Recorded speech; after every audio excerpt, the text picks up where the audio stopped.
All right, guys, give you a little history lesson in car business. For those that aren't in the business or those that are in the business, you'll enjoy hearing this because you know it's 1,000,000% true.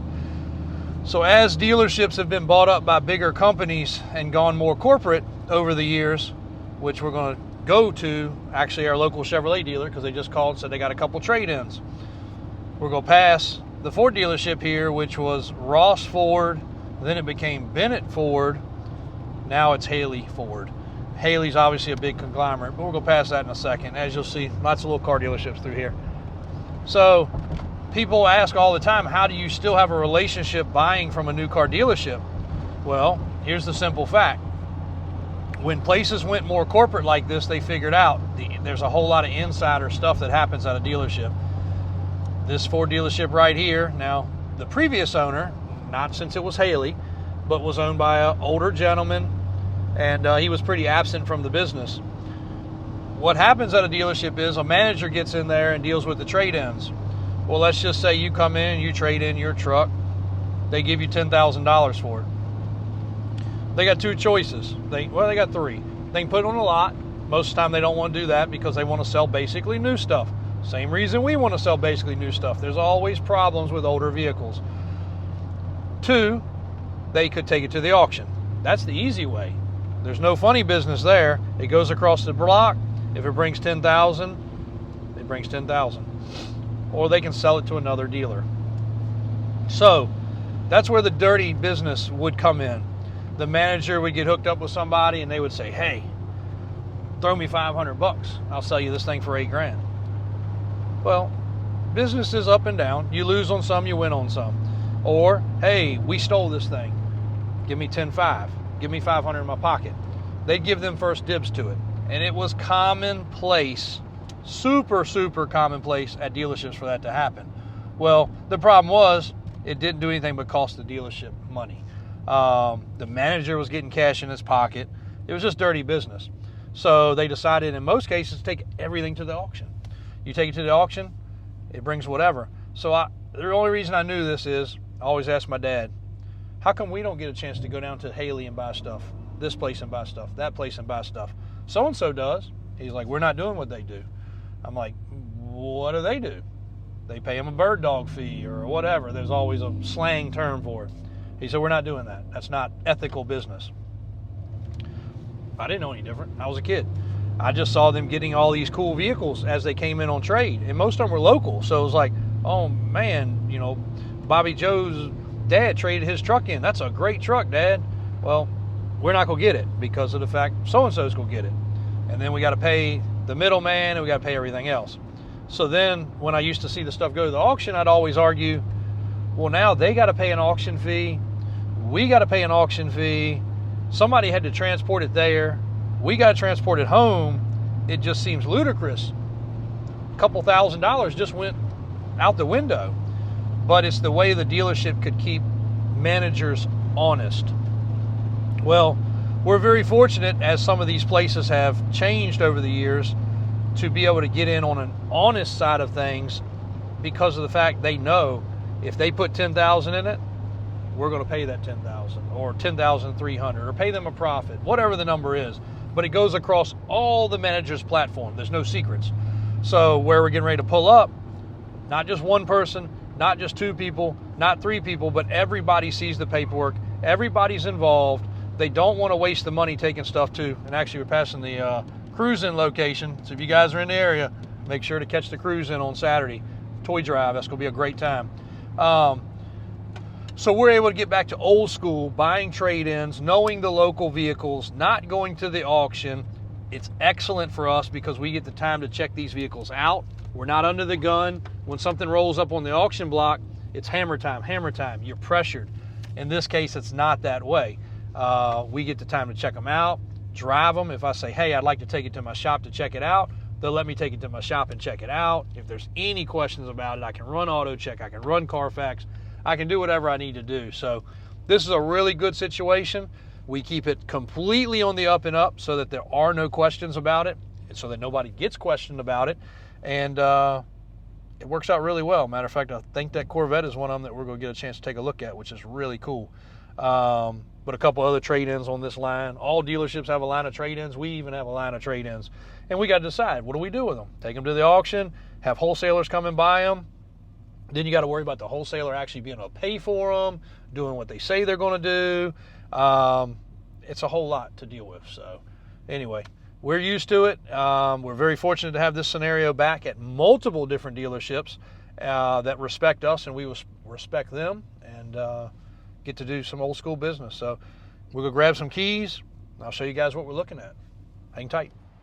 All right, guys, we're out here checking out 2 trade-ins that came in over the weekend. I think that's an 18. I got the key to this one. That's definitely an 18. And I'll show you how cool it is. So when I walked in, the first thing he handed me was this 2017 owner's manual. That goes to that silver one we've got. If you haven't seen the video, you have to watch that. It's a $20,000, absolutely great truck. Higher miles, old man owned. The old man was so thoughtful, he had this put away somewhere, brought it into them, said, please get it to who got my truck. So I put my name on it. There it is. Really cool. That's something you'll never see at the auction. You know what happens? They bring something like this, trash can. They don't care. They literally don't care. This truck seems to be a pretty good little truck. I scanned it, clean history, 70,000 miles. Like I said, this way we get a chance to start them up. We look them over. We're not under any rush. We can definitely get the backstory. And again, if there's any questions, we'll get a chance to even drive it. They'll let me know if they got extra keys. Again, we're fortunate for that. These different dealerships that we go to, they have people come in all the time. Hey, can y'all wholesale me cars? Can you sell me cars? Because dealers are desperate. Hey, I'll kick you guys some money, whatever we got to do. They just laugh at them, turn them away. And I'm not saying they won't sell to another dealer, but it's got to be a pretty good relationship, and it's got to be one that's a give or take. So like some of the stuff he told me, he said, JW, I'm going to get you those couple back there. Just take them. You'll do something with them, even if you take them to the auction. Okay, that's fine. What that means is he's got a couple that aren't great, that are not worthy of me putting on the car lot. So yes, we will send them to the auction, or I'll sell them off to another dealer, whatever we have to do. But there is a give or take. And every now and then something like this one here, he said, I think we're a little high on the money. He said, but it's a good truck. So you'll see the other thing that they do, which we also do now too, put these stickers on so that a retail customer is not going to walk up. They're not going to retail sell this to a customer. It's not ready. Hasn't been through the service shop. Hasn't been through the inspection process. Things that have to be done when you're a dealer. So that's what that sticker is about. This one here, he said go ahead and drive it. He wasn't very familiar. The other manager traded it over the weekend, so we're going to take that one for a spin, check it out. AJ's got to drive the other vehicle back. We're going to take the keys back inside. But a couple good trucks. This one's got a little dent right here we're going to have to take care of. It's filthy, so it's going to need a good detail. But all in all, it's a good, affordable, less expensive truck, very similar to the 17 that this book and paperwork goes with. And I might even, it's been a little while since we've done one up at the shop, I might even send this one to Daniel and Brian and say, hey, dress it up a little bit, lift kit, tires, wheels, because it's a good price point truck. That's a great starter truck for a kid. It's a great hunting truck. We're getting ready to be in hunting season. Not everybody wants to take their $100,000 High Country or King Ranch and go beat in the woods. So a truck like this, even though it's much newer than what you would think about using for a hunting truck, this is going to be a $20,000 to $25,000 truck depending on what I accessorize it with. So pretty good setup. So anyway, that's how it works. Little inside scoop, little backstory on dealership. And they get some crazy stuff too, like this Ford. I passed on this. It was a good deal, but I did pass on it. Kind of show you some of the craziness of what comes in. It's got a logo on the side, AJ, so don't show that. They're supposed to be scraping that off before they offered it for sale, but look at this thing. And even the roof. I was like, what in the heck happened? Like, I thought they hit a light pole and it fell on the truck. A tree fell on it. And this was a company-owned truck. So instead of fixing it or turning it into insurance, they just traded in and got a brand new one. So again, I can't show you the side because it's got the logo on it. They're supposed to peel off, but good running, driving truck. Be a great parts truck, but the roof is crushed. It's bent where the windshield goes. It'll never seal right again. So unfortunately, we got to pass on that one. That's outside of what we mess with.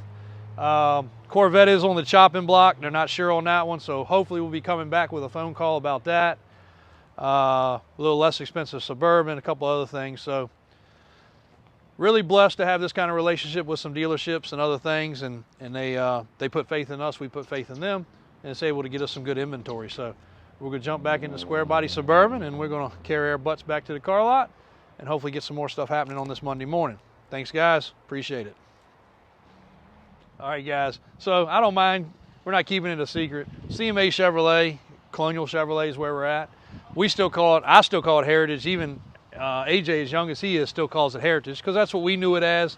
But before that, it was Going Chevrolet. So just like the Ford dealer, it's had multiple generational changes. And every time we'd have to come up here, my dad'd be like, jump in the car, we're going to Going. I'm like, where? He was like, Going Chevrolet. And I'm like, where? It was Heritage Chevrolet, but he still called it the old name, just like we still call Haley Ford, Bennett Ford. But these dealerships have been around for a long time in our area. This one is right on the corner of Route 1, Route 10. Crazy piece of real estate here. But we've been working with them for 35, 40 years.